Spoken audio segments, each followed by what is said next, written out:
All right, the Senate races all across the country are heating up, especially the one over in Arkansas. But incumbent Democrat Senator Mark Pryor making these outrageous comments to some about his opponent's military service. Listen. In the Senate, we have all kinds of different people, all kinds of different folks that have come from all kinds of different backgrounds, and I think that's part of this sense of entitlement that he gives off, is that almost it's like, I serve my country, therefore let me to the Senate. Well, he's referring to Congressman Tom Cotton. He respond to those remarks is the person that Senator Pryor was just referring to. Congressman Cotton, who wants to be the next senator from Arkansas. Your reaction to your opponent's reaction to your military service?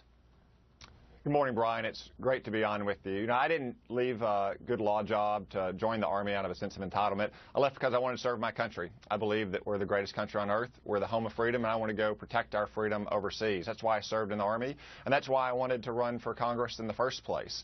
Now, I'm not like Mark Pryor. I haven't spent 25 years in politics, but I can tell you this. You learn a lot more about leadership at Officer Candidate School and Ranger School at Fort Benning and leading troops in the streets of Baghdad than you learn in the halls of Congress. Do you have a sense of entitlement because you served in the military?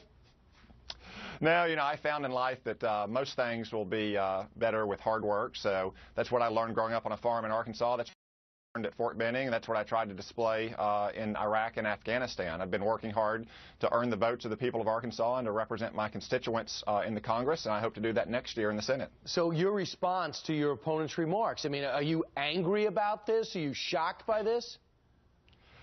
Brian, you know, if you grew up with Lynn Cotton on a farm in Yell County, you'd get pretty thick skin, and it would be thickened more by drill sergeants, so I don't get offended by much.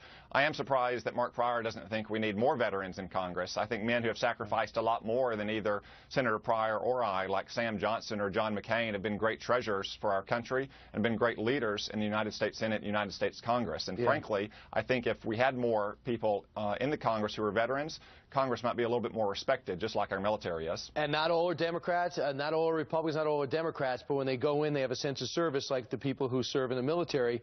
So we got word to Senator Pryor. We wanted him to come on. Instead, they just sent this statement. So let's read it together. He said this is from his campaign. Quote, "Of course, Mark is grateful, Mark Pryor, for Congressman Cotton's service, but this campaign is about two very different records in Congress, and it's Cotton's irresponsible votes against Medicare, Social Security, and affordable student loans that matter most to Arkansas voters. Cotton himself has had stated that military experience should not be the sole primary qualification for political office." Your reaction? Well, this is a good example where a different perspective can lead to different results for the American people.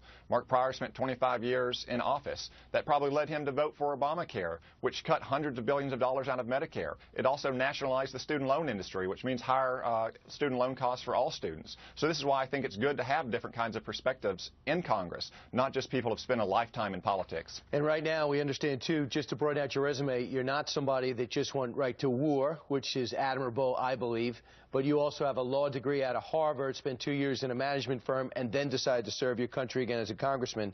Now, according to politics, you lead the sitting senator 42-40. So this is going to go down to the wire. Congressman Cotton, thanks so much for your service, and thanks for your time this morning. Thank you, Brian. All right, and as I mentioned before, we invited Senator Pryor on.